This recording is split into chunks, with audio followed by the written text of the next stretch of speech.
Hey, how you doing? We're in the new office.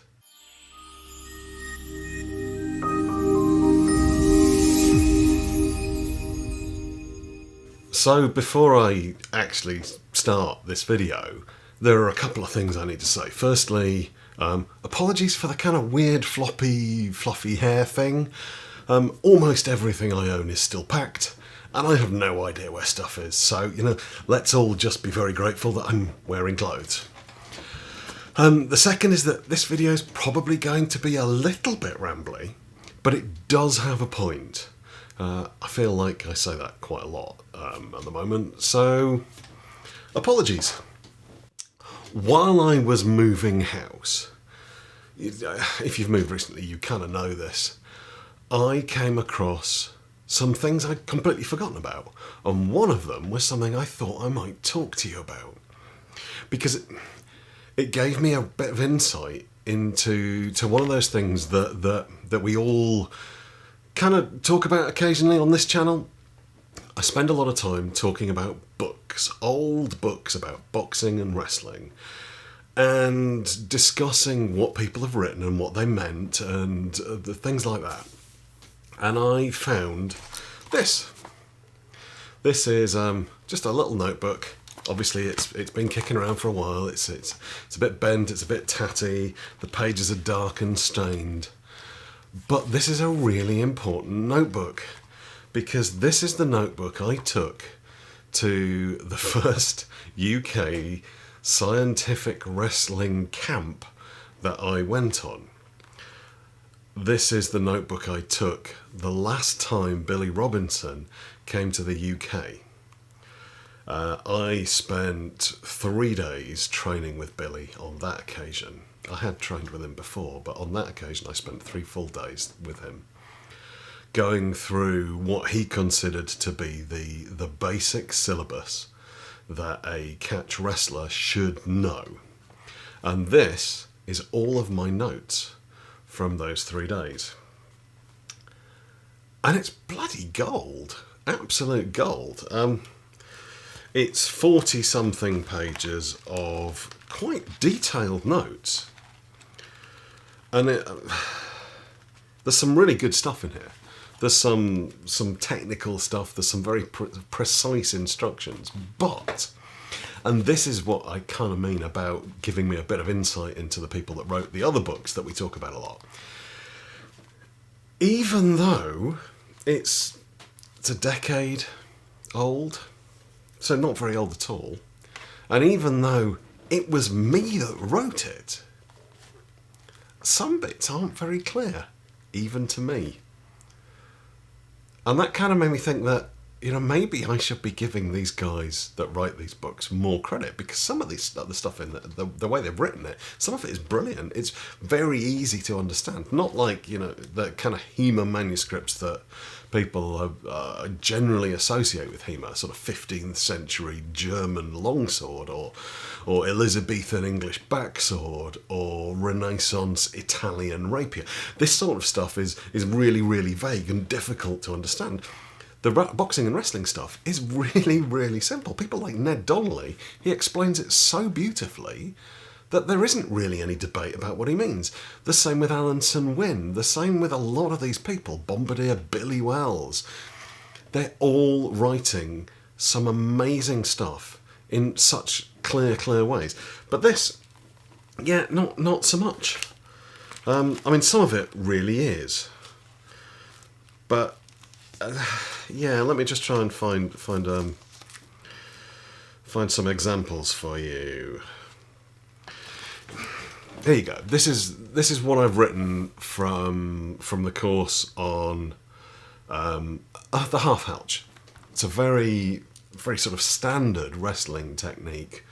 It's something that Billy was a huge fan of. If you've trained with any of the kind of the Northwest UK catch wrestlers, the old timers, and there's a few of them out there, people like Roy Wood, Jack Mountford, Tommy Hayes, those guys will all have done something very similar to this, and the half halch will be a fairly standard position.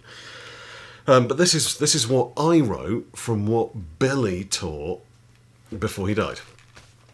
From either head and wrist or collar and elbow. Okay, so we've got a couple of starting positions there. As before, pop head under other axilla. Really? I mean, that, when you think about it, that's not massively clear, is it? As before, pop head under other axilla. Axilla's armpit, by the way.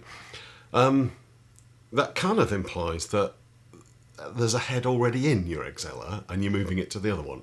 But I think I know what it means. I think what it means is that you use, say, your right hand to bring the head down under your left, or your left to bring it under your right.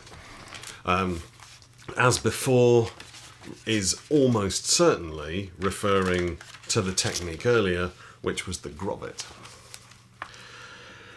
Anyway, drive now free hand underarm and across to secure hip. So if we've used our right hand, we've popped the head down under that axilla.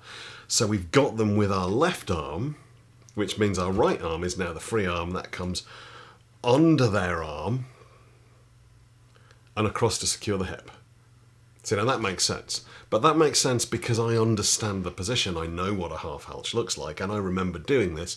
And it's a technique I have used many times in wrestling. I've been taught it. I've pulled it off in live wrestling, and I have taught it to other people. It's in other books, and it's a relatively simple technique. But what I've written isn't clear. If you didn't know what a half halch was, and I just said, pop head under other axilla, drive now free hand underarm and across to secure hip, you wouldn't have the faintest idea what I was talking about. Here, it gets even more entertaining. Put your ear on their back, look round.